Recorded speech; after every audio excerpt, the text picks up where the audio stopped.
CV Tamilarasu சீரியலேருந்து சூப்பரான promo வந்திருக்கு. நம்ம அதை பற்றி தான் அந்த வீடியோக்குள்ளே நம்ம பார்க்க போகிறோம். வாங்க நம்ம வீடியோக்குள்ளே போகலாம்.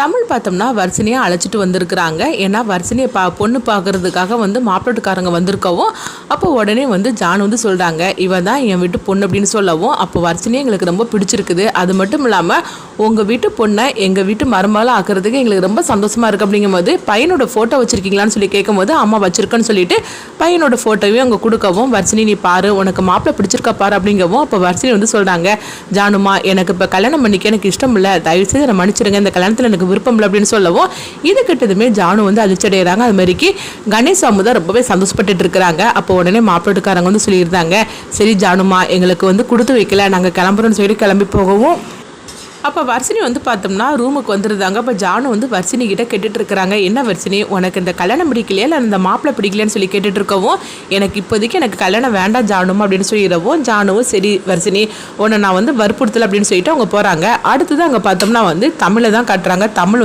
வர்ஷினி கிட்ட சொல்கிறாங்க, வர்ஷினி நீ ஜானுமாவிட்ட வேணா அப்படி சொல்லலாம், ஆனால் என்ன நீ ஏமாற்ற முடியாது, உண்மையை சொல்லு, நீ வேற யாரையாவது நீ விரும்புறியான்னு சொல்லி கேட்கவும் உடனே பார்த்தோம்னா வர்ஷினி சொல்கிறாங்க, ஆமாம் தமிழ் நான் ஒருத்தரை விரும்புகிறேன் அப்படின்னு சொல்லிட்டு இருக்கும்போது இப்போ சேது அங்கே வராங்க. வந்ததுமே இவங்க ரெண்டு பேரும் பேசிகிட்டு இருக்கிறத கேட்டுட்டு இருக்கும்போதே நான் நினச்ச வர்ஷினி நீ யாரையும் விரும்புகிற, அதனால தான் இந்த மாதிரி இந்த கல்யாணம் வேண்டான்னு சொன்னேன்னு நினச்சேன், நீ யாரை விரும்புகிற அப்படின்னு சொல்லி கேட்டுட்டு இருக்கவும் இப்போ வர்ஷினி சொல்ல தயக்கத்தோடு இருக்கும்போது அன்னைக்கு நீ பைக்கில் போனியா அவரான்னு சொல்லி கேட்கும்போது உடனே வர்ஷினி ஆமாம் அப்படிங்கிறாங்க.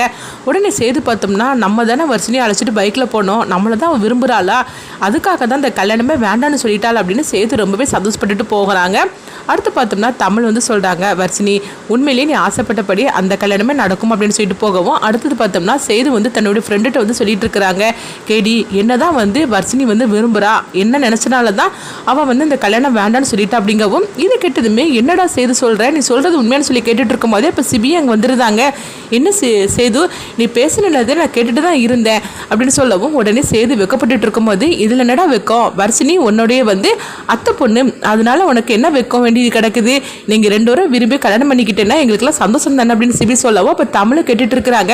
அப்போ நீ தான் வர்ஷினி கூட இன்னைக்கு பைக்கில் போனேன்னு சொல்லி கேட்கும்போது ஆமாம் தமிழ் அப்படின்னு சொல்லவும் அப்போ உனக்கு தெரியுமா அப்படிங்கும்போது இல்லை ஹெல்மெட் போனதுனால எனக்கு யாருன்னு தெரியாது, ஆனால் வர்ஷினி இப்போ சொல்லும் போது தான் அது சேதுன்னு சொல்லி நான் தெரிஞ்சுக்கிட்டேன் அப்படின்னு சொல்லிட்டு எல்லாருமே சந்தோஷப்பட்டு இருக்கவும் அடுத்த நாள் பார்த்தோம்னா சேதுவோட விஷயம் அவங்க கணேஷுக்கும் அமுதாவுக்கும் தெரிய வரவும் உடனே கணேஷ் சொல்லிட்டு இருக்கிறாங்க, எப்படியோ நம்ம நினைச்ச மாதிரிக்கு சேதுவுக்கும் வர்ஷினிக்கும் கல்யாணம் நடந்தால் சந்தோஷம் தான், இந்த விஷயத்த அவன் நம்மகிட்ட முன்கூட்டியே சொல்லியிருந்தான்னா எப்பவுமே இந்த கல்யாண வேலை முடிஞ்சிருக்கும் அப்படின்னு சொல்லிட்டு இருக்கும்போதே அப்போ பார்க்கும்போது ஜானு கிட்ட இந்த விஷயத்தை பற்றி சேது சொல்லவும் இது கேட்டதுமே ஜானு என்ன சேது சொல்லிட்டு இருக்கிற இதெல்லாம் உண்மைன்னு சொல்லி கேட்கும்போது அப்போ சிபியும் சொல்றாங்க, ஆமா ஜானுமா எனக்கே நேற்றுக்கு தான் தெரியும் அப்படின்னு சொல்லும் போது இதை கேட்டதுமே ஜானு சந்தோஷப்பட ஆரம்பிச்சிருந்தாங்க. இப்படி எல்லாருமே ரொம்ப ஹாப்பியா இருக்கும்போது வர்ஷினி பார்த்தோம்னா பிரவை அழைச்சிட்டு வராங்க. அப்போ பிரவை கையை பிடிச்சி அவங்க அழைச்சிட்டு வரதை பார்த்துட்டு எல்லாருமே பதட்டம் அடைகிறாங்க. அப்போ ஜானு கேட்டுட்டு இருக்கிறாங்க, என்ன வர்ஷினி எதுக்காக இப்போ பிரவனை கூட்டிகிட்டு வந்திருக்கிற அப்படிங்கும்போது நான் இவர் தான் விரும்புகிறேன் அப்படிங்கவும் இதை கேட்டதுமே எல்லாருமே அப்படியே அதிர்ச்சியோட பார்த்துட்டு இருக்கிறாங்க. அப்போ உடனே கணேஷ் அவங்க சேதுக்கிட்ட சொல்கிறாங்க, என்னடா நடந்துக்கிட்டு இருக்குது, நீங்கள் ரெண்டு பேரும் தானே விரும்புகிறதா சொல்லிட்டு இருந்தீங்க, இங்கே என்ன நடந்துக்கிட்டு இருக்கு அப்படின்னு சொல்லவும் அப்போ சிபி தமிழ் எல்லாருமே பார்த்துட்டு இருக்கிறாங்க. சேது சொல்கிறத பார்த்தாக்கி வர்ஷினியும் அவனு தானே விரும்புகிற மாதிரிக்கு இருந்தது, இப்போ என்னென்னா பிரவ தான் விரும்புகிறேன்னு சொல்கிறாள் அப்படிங்கவும் உடனே தமிழ் கேட்டு இருக்காங்க, என்ன வர்ஷினி சொல்கிற, நீ எனக்கு பைக்கில் போனேன்னு சொன்னீங்க, அப்போ பைக்கில் இவர் கூட தான் போனேன்னு சொல்லி கேட்கும்போது ஆமாம் அப்படின்னு சொல்கிறாங்க. ஐயோ நம்ம தான் அப்போ தப்பாக புரிஞ்சுக்கிட்டோமான்னு சொல்லிட்டு இருக்கும்போதே அப்போ உடனே சிபி கோவத்தோட வர்ஷினி போட்டு திட்ட ஆரம்பிச்சிருந்தாங்க, உனக்கு எவ்வளோ தைரியம் இருந்தால் இவனை போய் நீ விரும்புகிறேன்னு சொல்லுவேன், இவனுக்கு நம்மளுக்கு என்ன தகுதி இருக்குது அப்படின்னு சொல்லிட்டு இருக்கவும் உடனே ஜானு தடுக்கிறாங்க, சிபி நீ கொஞ்சம் அமைதியாக இரு அப்படின்னு சொல்லும் போது அப்போ உடனே அவங்க பிரபு சொல்லிட்டு இருக்கிறாங்க, ஜானுமா சிபி சார் சொன்ன மாதிரிக்கு உங்கள் குடும்பத்துக்கும் என் குடும்பத்துக்கும் ஏணி வச்சா கூட எட்டாது, ஏன்னா நீங்கள் இருக்கிற லெவலே வேற நான் இருக்கிற லெவலே தகுதியே வேற, ஆனால் வர்ஷினி என்னை விரும்புகிறேன்னு சொல்லிட்டு வந்தா, நான் எவ்வளோ வேண்டான்னு தான் சொன்னேன் அப்படிங்கவும் இது கெட்டதுமே உடனே ஜானு வர்ஷினியை பார்க்குறாங்க. அப்போ வர்ஷினி சொல்கிறாங்க, ஜானுமா என் வாழ்க்கையை நானே தேர்ந்தெடுத்திருக்கிற உரிமை எனக்கு இல்லையான்னு சொல்லி கேட்டுட்டு இருக்கவும் உடனே ஜானு சொல்கிறாங்க, வர்ஷினி அதாவது நீ உன் வாழ்க்கையை தேர்ந்தெடுக்கிற உரிமை உனக்கு முழுசாகவே இருக்குது, உண்மையை சொல்லப்போனால் சேது வசதி இல்லாத பையனே தவிர மற்றபடி அவன் சேது ரொம்பவே நல்லவன், அதனால உன் வாழ்க்கையை நீயே தேர்ந்தெடுத்திருக்கிற எல்லா உரிமையும் உனக்கு இருக்குது அப்படின்னு சொல்லிட்டு இருக்கவும் அடுத்து பார்த்தோம் பார்த்தோம்னா வந்து அவங்க மீனா வந்து திட்ட ஆரம்பிச்சிருந்தாங்க. அப்போ ஜான் வந்து தடுக்கவும் எல்லாருமே கோபத்தோட அவங்க போயிருந்தாங்க. அதுக்கப்புறம் பார்த்தோம்னா தமிழ் வந்து அவங்க இருக்கவும் இப்போ சிபி வந்து கோபத்தோட திட்டிட்டு இருக்கும்போது தமிழ் வந்து சிபி கிட்ட வந்து சொல்றாங்க, அங்க பாரு சிபி, நீ கோவப்படாத, என்ன இருந்தாலும் சரிதான், வர்ஷினியை பத்தி நீ கொஞ்சமா நினைச்சு பார்த்தியா, அவ வாழ்க்கை இது, அதனால அவ ஆசைப்பட்ட வாழ்க்கையை அவ தேர்ந்தெடுத்திருக்கிற அப்படிங்கும்போது அந்த பிரபு வந்து எனக்கு பார்த்தாலே அவனுக்கு பிடிக்காது, அவன் இந்த வீட்டுக்கு மருமகன் அப்படின்னு சொல்லிட்டு கேட்கவும் அப்போ தமிழ் வந்து சொல்கிறாங்க, எங்க பாரு சிபி, நீ கோவப்படாத, பிரபு வந்து நல்ல பையன், அது மட்டும் இல்லாமல் அவனை பற்றி நீ விசாரி, அவன் நல்லவன்னு தெரிஞ்சால் கண்டிப்பாக நம்ம வரிசையே நம்ம அவனை கல்யாணம் பண்ணி வைப்போம். அவனுக்கு என்ன குறை, அவனுக்கு ஒரே குறைன்னு சொன்னாக்கி அவங்க வந்து அதாவது வசதியில் கம்மி தான், மற்றபடி வந்து அவங்ககிட்ட வேறு எந்த பிரச்சனையும் இருந்த மாதிரிக்கு எனக்கு தெரியல, அவன் ரொம்பவே நல்லவன்டா அப்படின்னு சொல்லிட்டு இருக்கவும் அடுத்து சிபியை வந்து கோவத்தோடு தான் இருக்கிறாங்க. அடுத்ததாக பார்த்தோம்னா அங்கே வர்ஷினியை தான் கட்டுறாங்க. வர்ஷினி வந்து பிரபுவுக்கு ஃபோன் பண்ணுறாங்க, நம்ம கல்யாணத்துக்கு கண்டிப்பாக எங்கள் வீட்டில் சம்மதிக்க மாட்டாங்க, அதனால நம்ம 2 பேரும் கல்யாணம் பண்ணிக்கிடலாம் வீட்டுக்கு தெரியாமல் அப்படிங்கவும் பிரபு வந்து மாட்டேன்னு சொல்கிறாங்க. நீ மட்டும் மாட்டேன்னு சொன்னேன்னா கண்டிப்பாக என்னை உயிரோட பார்க்க முடியாது அப்படிங்கவும் இதனால பிரபுவுக்கு வேறு வழி தெரியாமல் அவங்களும் சரி அப்படின்றதாங்க. அடுத்து பார்த்தோம்னா இவங்க வர்ஷினி வந்து யாருக்கு தெரியாமல் அவங்க வீட்டை விட்டு கிளம்பி போகிறாங்க. அப்போ வந்து தமிழுக்கு வந்து அவங்க பார்க்குறாங்க, சரி வர்ஷினி என்ன பண்ணுறான்னு பார்த்துட்டு வரலான்னு சொல்லிட்டு வரவும் ரூமில் பார்த்தாக்கி ரூமில் வர்ஷினியை காணலை. அப்போ வந்து அவங்க ட்ரெஸ் எல்லாம் எடுத்து வச்சுட்டு போன மாதிரிக்கு இருக்குது. இதனால வந்து தமிழுக்கு சந்தேகம் வர ஆரம்பிச்சிருது. ஐயோ தமிழ் வர்ஷினி வீட்டை விட்டு போயிட்டாள் அப்படின்னு சொல்லிட்டு உடனே சிபியை கூப்பிடுறாங்க.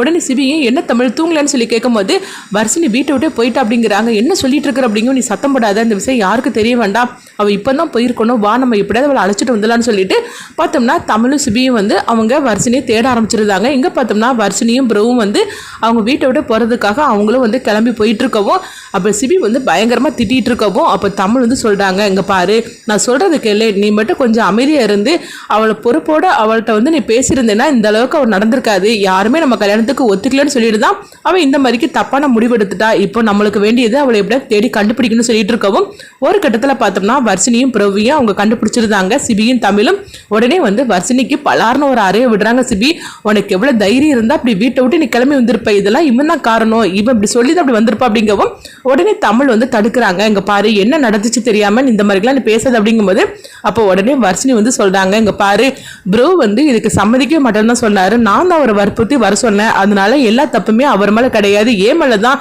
ஆமா என் கல்யாணத்துக்கு தான் நீங்க சம்மதிக்கல, அதனாலதான் இந்த மாதிரி நான் ஒரு முடிவு எடுத்து அப்படின்னு சொல்லவும் அப்ப தமிழ் வந்து சொல்றாங்க, வர்ஷினி இந்த மாதிரி தப்பான முடிவு எடுக்காத, கண்டிப்பா உங்க 2 பேருக்கும் நாங்களே கல்யாணம் பண்ணி வைக்கிறோம் அப்படின்னு சொல்லவும் பிரபு தயவு செய்து நீ கொஞ்சம் பொறுமையா அப்படிங்கும்போது நான் எவ்வளவு வர்ஷினிகிட்ட சொன்னேன், ஆனா அவ வந்து தான் கதையை முடிச்சுக்கிடுவேன்னு சொன்னா, அதனாலதான் நானும் கிளம்பி வந்தேன் அப்படின்னு சொல்லவும் வர்ஷினி தமிழ் பேச்சை நம்ம கண்டிப்பா நம்ம கேட்டே ஆகணும், கண்டிப்பா அவன் நம்மளுக்கு ஒரு நல்லதுதான் செய்வா அப்படின்னு சொல்லவும் அப்ப சிபி வந்து அப்படியே பிரபு பார்த்து முறைச்சிக்கிட்டே இருக்கும்போது ஒழுங்கு மரியாதையா வா அப்படின்னு சொல்லி வர்ஷினி அழைச்சிட்டு வராங்க. அப்ப தமிழ் வந்து சொல்றாங்க, நீங்க 2 பேரும் கவலைப்படாதீங்க, உங்க 2 பேருக்கு கல்யாணம் பண்ணி வைக்க வேண்டியது எங்களுடைய பொறுப்பு, ஆனா அதுக்கு நீ கொஞ்சம் வெயிட் பண்ணணும், எல்லாருடைய சம்மதத்தோட உங்க 2 பேருக்கு கல்யாணம் கண்டிப்பா நடக்கும் அப்படின்னு சொல்லவும் அப்ப பிரபுவும் வர்ஷினி கிட்ட சொல்றாங்க, தமிழ் சிஸ்டர் தான் இவ்வளவு தூரம் சொல்றாங்களா, கண்டிப்பா நம்மளுக்கு அப்படி கல்யாணம் பண்ணி வைப்பாங்கன்னு நம்ம நம்பலாம் அப்படின்னு சொல்லவும் உடனே வர்ஷினி சரின்னு சொல்லிட்டு வராங்க. அடுத்து பார்த்தோம்னா சிபி வந்து வர்ஷினி கிட்ட சொல்றாங்க, அங்க பாரு வர்ஷினி, உன் மேல தமிழ் எவ்வளவு தூரம் நம்பிக்கையோட இருந்தா தெரியுமா, உண்மையை சொல்ல போனா உன்னை நாங்க எல்லாருமே திட்டணும், ஆனா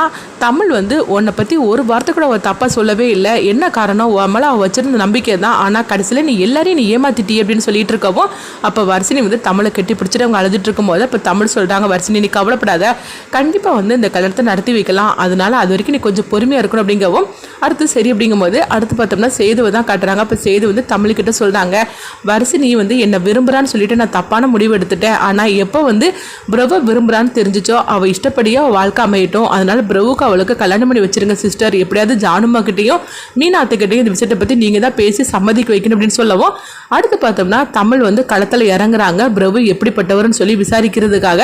அப்ப எல்லாருமே ரொம்ப நல்லவங்கன்னு சொல்லிட்டு இருக்கிறாங்க, ஆனா ஒரு கட்டத்துல பார்த்தோம்னா பிரபு வந்து அவங்க ரொம்பவே மோசமானவங்களா இருக்கிறாங்க, அதாவது அவங்க குறிஞ்சநாதனோட ஆளாக தான் இருந்திருக்கிறாங்க, ஆனால் ரொம்ப நல்லவங்க போல நடிச்சிட்டு இருக்கவும் இந்த விஷயத்தை வந்து கடைசி நேரத்தில் தமிழும் சிபியும் வந்து கண்டுபிடிச்சிருந்தாங்க. அந்த நேரம் பார்த்தோம்னா அவங்க வர்ஷினிக்கும் பிரபுக்கும் கல்யாணம் நடக்க மாதிரி தான் இந்த சீன் வந்து போயிட்டு இருக்குது. கரெக்டான நேரத்தில் கல்யாணத்தை வந்து தடுத்து நிறுத்துறாங்க, இந்த பிரபு நல்லவன் கிடையாது அப்படின்னு. அடுத்தது பார்த்தோம்னா சேதுவுக்கும் வர்ஷினிக்கும் கல்யாணம் பண்ணி வைக்கிற மாதிரி தான் அந்த கதையை கொண்டுட்டு போனால் ரொம்ப நல்லா இருக்கும். அடுத்து என்ன நடக்க போகுது, பிரபு வந்து குறிஞ்சநாதனோட ஆள்னு சொல்லிட்டு கையும் கொள்ளாம கண்டுபிடிச்சிருந்தாங்க, அடுத்து என்ன நடக்க போகுதுன்னு சொல்லி வெயிட் பண்ணி பார்க்கலாம்.